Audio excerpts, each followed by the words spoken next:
감사합니다. 특송 감사하고요. 우리 양옆으로 인사하겠습니다. 주의 이름으로 사랑합니다.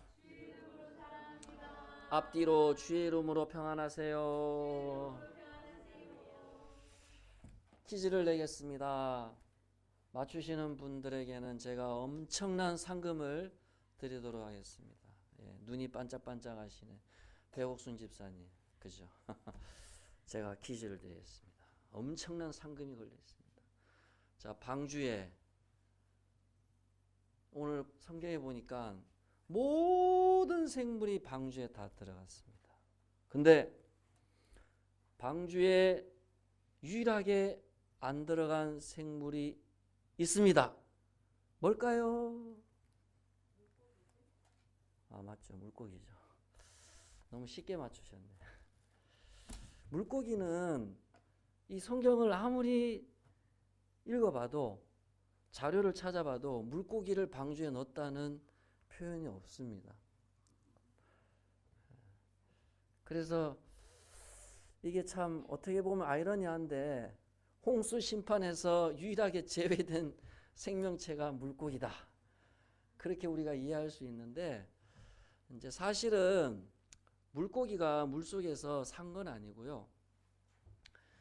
우리가 이제 7장을 놓으면서 하나님이 결국은 자기가 만든 온 세상을 다 심판해 버립니다. 근데 그 전에 지난주에 우리가 말씀을 나눴던 걸 잠깐 요약을 해 드릴게요. 지난주에 이 하나님의 사람들이 사람의 딸들과 결혼을 했다 그랬습니다. 그 하나님의 사람들은 그 하나님이 엘로힘인데 엘로힘은 하나님만을 지칭한다고 했고 천사들을 지칭한다 했어요. 근데 욥기서에 보게 되면 그 하나님의 아들들이 하나님 앞에 섰다 그랬습니다. 누굴까요? 타락한 천사를 말하는 거예요. 그래서 이 타락한 천사 가인의 후손과 사람의 딸들은 누구라고요? 셋의 후손이 결혼을 하기 시작하는 겁니다. 원래 하나님이 만들어 놓은 결혼 제도가 깨지는 거예요. 하나님 안에서의 이 결혼이 있는 거예요. 그러니까 우리 교회 성도님들 이제 자녀분들이 결혼을 이제 다 하셨는데 앞으로 또 결혼하신 분도 계신데 우리 예수 믿는 사람은 결혼식을 결혼식이라 안 그래요. 예배라 그러지.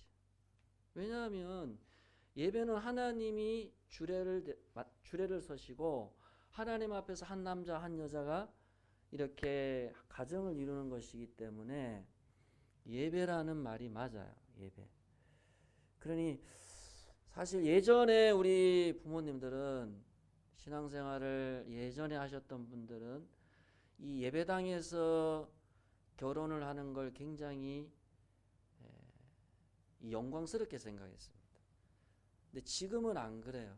누가 예배당에서 결혼을 하노 그렇게 생각하는 분들도 많고 이제 예식장에서 아주 30분 만에 그냥 초스피드로 그냥 결혼을 해버립니다. 그래서 인간이 결국은 어떻게 됐다고요? 이 결혼 잘못해서 이 하나님의 백성이 교회가 세속화가 된 거예요. 근데 그게 이 세상이 자꾸 죄가 많다. 물론 우리가 이 세상을 자꾸 판단할 수도 있겠지만 세상 요즘 사람들 그러죠. 나이 드신 분들. 요즘 사람들. 근데 여러분 자꾸 우리가 외부의 어떤 죄악 요즘 사람들 그러면 본인은 요즘 사람들 아닙니까? 젊은 사람들? 그럼 본인은 나이가 많습니까? 여러분 하나님 앞에서 나이 많으나 나이 적으나 거기서 거기에요. 결국 죄인은 이 세상이 타락해져 가는 이유가 뭐냐 하면 말씀에서부터 벗어나기 때문에 우리가 타락해져 가는 겁니다. 인생에 많은 고난이 왜 오느냐? 죄가 많아서 사탄이 우리를 유혹해서. 그 말이 완전히 틀린 말은 아니지만 근본적인 정답은 아니에요. 우리가 말씀대로 살지 못하기 때문에 우리가 자꾸 말씀을 놓치기 때문에 우리가 넘어지고 실패하는 겁니다. 오늘도 여러분들이 말씀을 듣잖아요. 그러면 우리가 또 집으로 가정으로 돌아가잖아요. 말씀을 한번 떠올려 보십시오. 저도 요즘은 아침에 예를 들어서 말씀 묵상한 게 저녁이 되면 무슨 말씀을 묵상했는지 모르겠더라고요. 저도.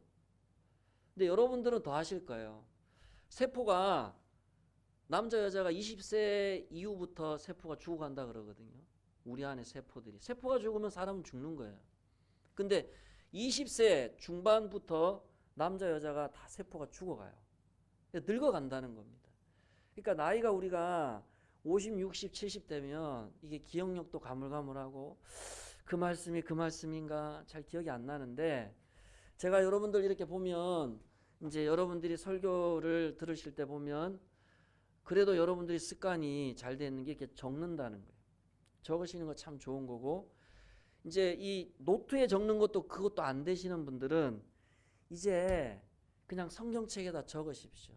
성경책에다 바로바로 펴서 그때 그 말씀을 내가 들으면서 이렇게 깨달았지, 다 깨닫는 것을 적어 놓으면은 그게 또 기억이 나고 또 여러분들이 말씀을 또 붙들게 될 수가 있습니다.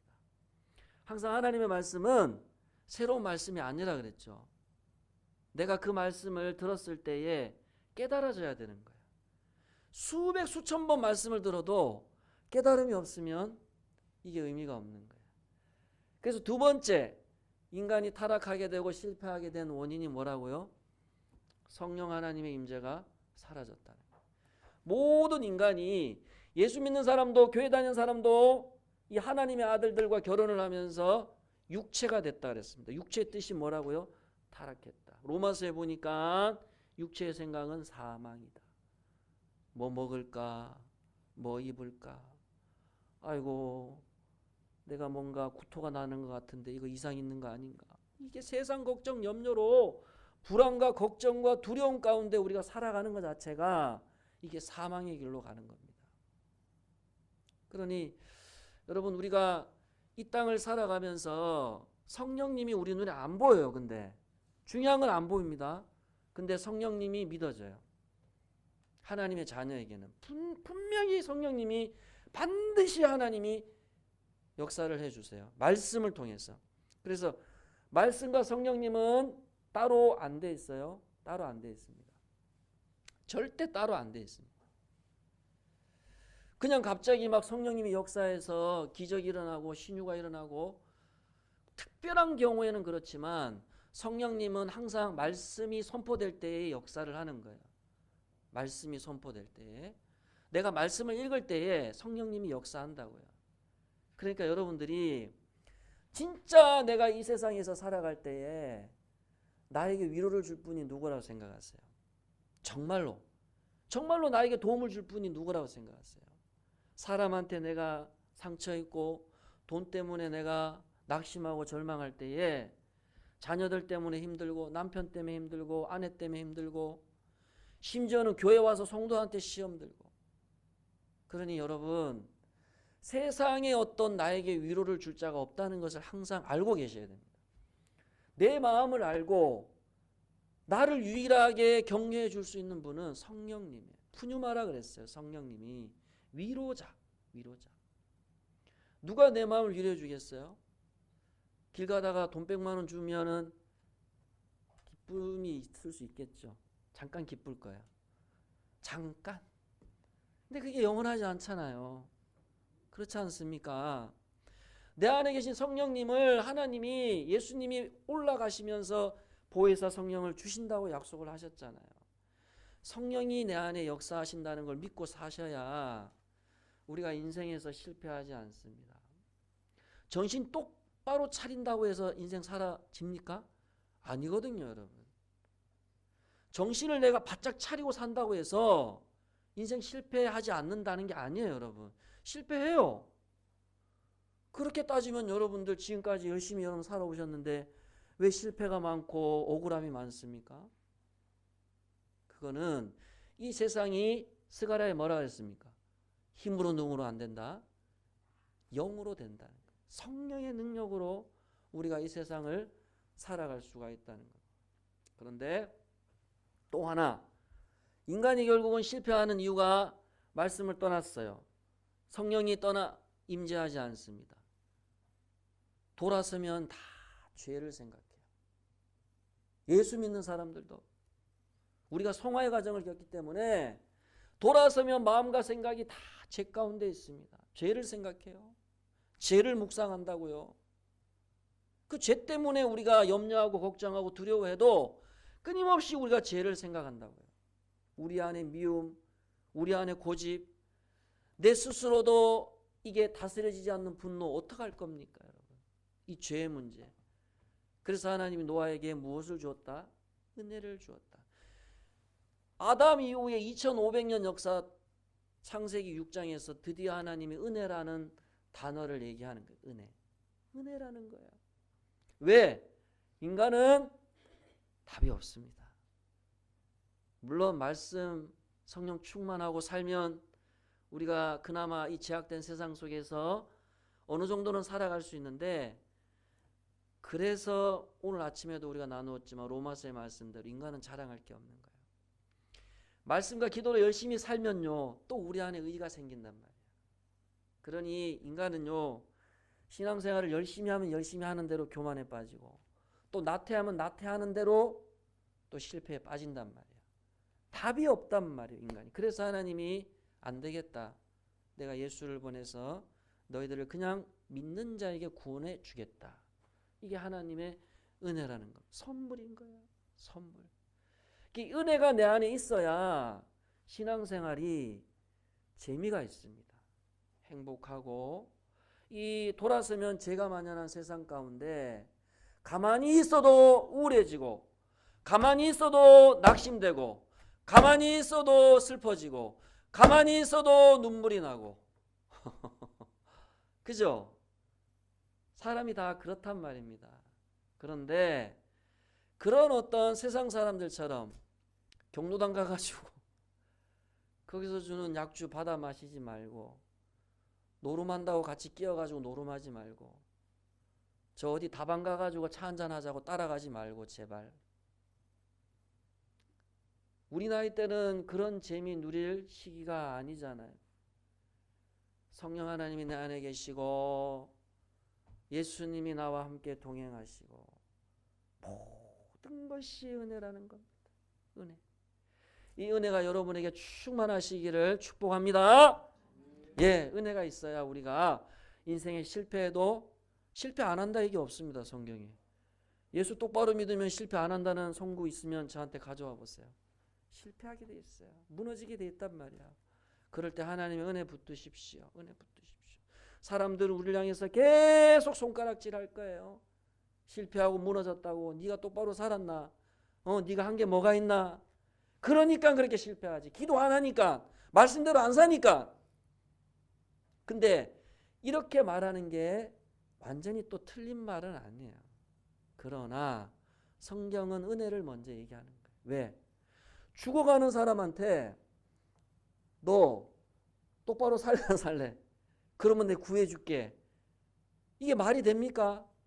죽어가는 사람한테는 먼저 구해줘야 되는 거예요. 그게 은혜입니다. 그러니까 우리가 자격 조건 돼가지고 예수 믿고 천국 가는 거 아니란 말입니다. 하나님이 그냥 우리를 완전히 물속에 빠져 죽어가는 것을 일단 구원해 준 거란 말이죠. 근데 이 구덩이에 빠진 사람 건져내 놨더니 뭐 달라 한다고요? 보따리 달라 한다고. 좀 힘들고 어려울 때는 기도가 되고 말씀대로 사라지고, 조금 편해지면 뭐 신앙생활이 왜 이렇게 좀 힘들지? 이래 나온다고요. 사람이라는 게 좀 살만해지면. 그래서 뭐 기도가 예전처럼 안 나온다. 오늘 목사님 말씀이 영 약하네, 이런 얘기하고 말이야. 그런단 말이에요, 우리가. 그러니까 처음 에베소 교회가 처음 사랑을 잊어버렸잖아요. 그렇죠? 그래서 저와 여러분들은 이 은혜가 늘 우리 안에 있어야 됩니다. 은혜가 있어야 신앙생활이 늘 겸손하게 주님 앞에서 살아갈 수가 있습니다. 그래서 하나님이 노아에게 노아 500세에 방주를 만들라 하고, 노아가 정확히 600세에 방주가 지어집니다. 그러면 500세에 방주를 지어서 600세에 퀴즈입니다. 방주를 지었다. 방주 짓는 기간이 몇 년입니까? 너무 시시해서 대답을 안 하시는구나. 100년이 걸렸습니다. 100년이 걸렸습니다. 엄청난 연수가 걸린 거예요.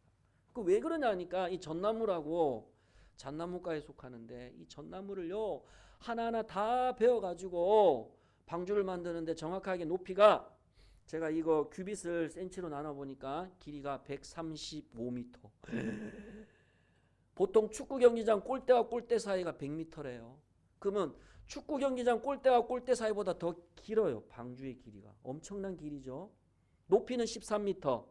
보통 빌딩 10층 이상 높이에요. 그리고 폭은 22m. 우리 여기가 한 5m 된다고 칩시다.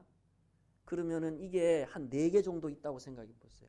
엄청난 넓이에요.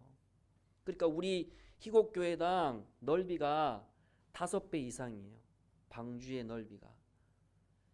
그러니 오늘날에 어떤 이 신학을 연구하는 신학자가요.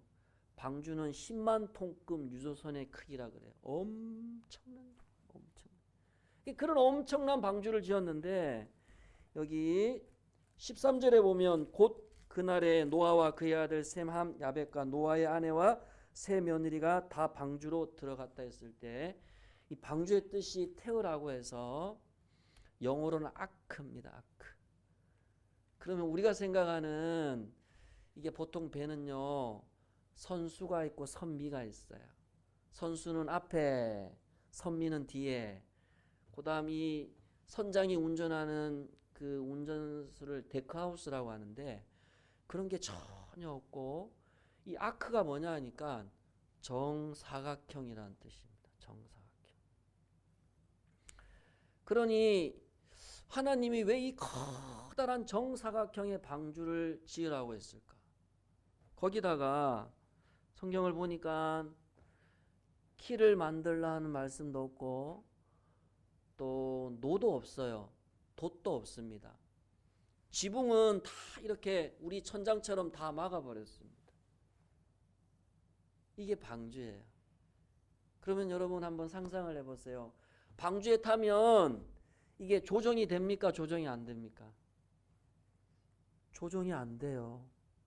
그리고 방주 안에 있으면 창문이 이게 밖을 내다볼 수 있는 창문이 없기 때문에 방주가 어디로 가는지를 모릅니다. 그냥 방주만 믿고 거기 안에서 홍수가 끝나기만을 기다려야 되는 것이 방주란 말이에요. 왜 하나님이 방주를 이렇게 만들었냐 하니까 이게 우리가 6장부터 7장을 쭉 읽어보게 되면 이 방주가 지어질 때에 하나님이 이제 홍수를 내렸는데 이 홍수가 하늘의 창문이 열렸다 그랬습니다. 하늘의 문. 근데 이 하늘의 문이란 뜻이요. 창세기 1장에 가보면 궁창이란 뜻이에요. 궁창. 하나님이 하늘과 하늘 사이에 지구를 만들었단 말이에요. 이해가 되세요? 물 사이에 지구를 만들었어요. 그러니 맨 처음에 지구는 지구 겉면에 이렇게 물충이 형성되어 있단 말이에요. 그러니까 하늘의 문이 열렸다는 것은 이 지구를 둘러싸고 있는 수천억 톤의 물이 그냥 막 쏟아졌다는 거예요. 40일 동안 주야로. 그러니까 엄청난 양의 비가 쏟아진 거예요. 그래서 우리가 성경을 읽진 않았지만 최고 높은 산보다 6규빗 이상, 7m 이상까지 이 물이 찼다는 거예요. 지구를 다 덮었다는 겁니다. 그러니까 눈으로 봤을 때 산봉우리도 안 보이는 거예요. 다 물인 거예요. 물. 다 채워진 겁니다. 그렇게 해서 홍수가 150일 동안 물이 점점 차오르게 되고 150일 이후부터 물이 조금씩 내려와서 노아의 일가족 8명이 아라랏산이라고 하는 곳에 땅을 디디렸을 때 정확하게 1년하고도 10일이 걸리는 거예요. 그러니 여러분 노아의 일가족이 방주 안에서 얼마나 마음이 쫄았겠냐는 말이에요. 왜냐하니까 사람은 그렇거든요. 사람은 생각하는 존재이기 때문에 내가 어디로 가고 내가 어떤 계획을 하고 그렇게 살아가야 되는 것이 인간인데 방주 안에 들어가면 그런 게 없단 말이에요. 그래서 여기 13절에 보게 되니까 다 방주로 들어갔다 했을 때 이 들어간다는 단어에 돌아온다는 뜻도 있더라고요. 돌아온다. 누가복음에 보게 되면 탕자가 집을 나가서 허랑방탕하게 살다가 다시금 아버지의 품으로 돌아온다는 뜻이 있어요. 그래서 히브리서 기자는 히브리서 11장 7절에 보니까 이렇게 이야기해요. 믿음으로 노아는 아직 보이지 않는 일에 경고하심을 받아 경외함으로 방주를 준비하여 그 집을 구원하였다고 말씀을 합니다. 그러니까 홍수 심판을 피할 수 있는 방법은 방주밖에 없는 거예요. 그러니까 오실 메시아의 기능을 방주가 했다는 겁니다. 그래서 성경을 연구하는 신학자들은 이 방주를 메시아로 보는 거예요. 메시아. 방주 외의 모든 생명체는 다 죽었어요. 방주에 타지 않는 모든 생명체는. 그래서 사도행전 16장 31절에도 보게 되면 주 예수를 믿으라. 그리하면 너와 내 집이 구원을 얻으리라. 구원은 예수님밖에 없습니다. 오늘날. 다른 길이 없어요. 다른 방법이 없다고요. 구원받는 방법이. 내가 선하게 살고 열심히 살고 11조 생활 잘하고 아니면은 주일 성수 잘하고 그런 어떤 행위에서 구원을 받는 것이 아니고 구원이라는 것은 오직 예수 그리스도의 그 보혈로 내 죄가 용서함을 받은 자 그리고 그 예수 그리스도만을 믿는 자만이 구원을 받게 된다는 겁니다. 그래서 예수님이 뭐라 그랬습니까? 내가 곧 길이요 진리요 생명이니 나로 말미암지 않고는 아버지께로 올 자가 없느니라. 아멘. 예수님 외에는 다른 방법이 없습니다. 부처 앞에 가서 아무리 빌어도 구원받을 수 없어요. 아무리 내가 선행을 열심히 해도 구원받을 수 없습니다. 예수님이 이 땅에 오셔서 율법을 완성하셨기 때문에 그 예수님의 의만이 예수님의 그 정의로만이 구원받을 수 있는 길이라는 거예요. 그 저와 여러분들도 이 예수 믿고 사는 것이 얼마나 큰 은혜인가. 예수님의 공로만을 자랑하시기를 축복합니다. 내가 이 방주에 탄 노아 가족처럼 지금까지 하나님의 은혜 붙들고 예수 믿고 잘 살아왔는지 안 살아왔는지 여러분 확인하는 방법이 있습니다. 지금까지 살아오면서 여전히 내 마음 가운데 섭섭함도 많고 억울함도 많고 나를 알아주지 못한 것에 대해서 아픔이 많다면 여러분은 아직도 예수님의 공로 못 붙들고 있는 거예요. 내가 희생한 게 얼마고 내가 섬긴 게 얼마고 여전히 자기 의욕 붙들고 살면 그 안에 구원의 감격이 있겠습니까? 여러분 안에 진짜 내가 예수를 믿는다면 주님의 구원에 대한 감격이 있고 은혜가 있고 기쁨이 있다면 여러분은 예수님 공로 붙들고 지금까지 살아온 거란 말이에요. 노아의 일가족은요. 방주 안에서 가만히 제가 생각을 해보니까 아무것도 할 수 있는 게 없습니다. 그야말로 방주 가는 대로 가야 되는 거예요. 방주가 이쪽으로 가면 이쪽으로 가야 되는 거예요. 방주가 저쪽으로 가면 저쪽으로 가야 되는 거예요. 방주만 의지할 수밖에 없는 거예요. 거기에 인간의 공로나 자랑이 있습니까? 자기네들이 방주 안에서 뭔가 노력해서 얻을 수 있는 게 있냔 말이에요. 아무것도 없습니다, 여러분. 방주 안에서는요, 그저 겸손하게 이 방주가 이 홍수를 잘 이기기만을 간절하게 기도하는 방법밖에 없단 말입니다. 우리가 예수 믿는 게 그거예요. 우리 인간의 의나 자랑이나 노력을 여러분 내세우시면 절대 안 된다는 겁니다. 그러면서 여기 보니까 14절에 모든 들짐승, 정결한 짐승은 암수 7쌍씩, 그다음 부정한 짐승은 암수 2쌍씩. 이것은 이제 홍수 이후에 정결한 짐승을 가지고 제사를 드리기 위해서 하나님께서 번제를 위해서 예비한 동물의 숫자라고 이야기를 하더라고요.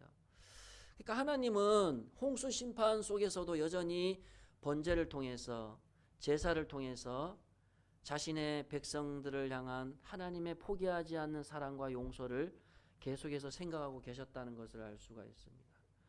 그러면서 이 생명의 기운이 있는 모든 육체가 방주 안에 들어갔으니, 17절에 홍수가 땅에 40일 동안 계속된지라 물이 많아져 방주가 땅에서 떠올랐고, 또 올랐어요. 방주가 있는 산에 물이 차올라서 방주가 드디어 땅에서 떠오르기 시작했습니다.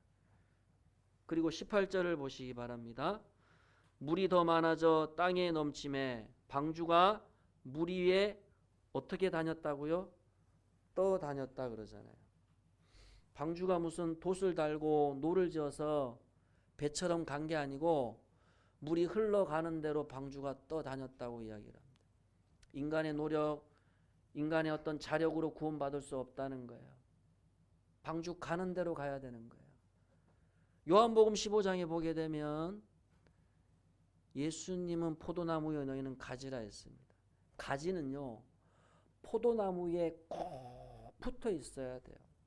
붙어 있지 않으면 열매를 맺을 수가 없단 말입니다. 노아의 일가족은 방주 안에서 이 방주가 가는 곳곳대로 그냥 방주에 자기를 의지하고 살 수밖에 없었다는 것. 오늘 저와 여러분들이 이 방주로 오신 예수 그리스도, 그 예수님을 통해서만이 우리가 구원받는다는 사실을 기억하셨으면 좋겠고, 우리 인간의 자력이나 우리 인간의 공로가 주님 앞에 아무것도 내세울 것이 없다는 사실을 저와 여러분들이 꼭 기억하셔서 예수님 꼭 붙드시고 한 주간도 승리하시기를 주님의 이름으로 축복합니다. 기도하겠습니다. 우리 한번 기도할까요?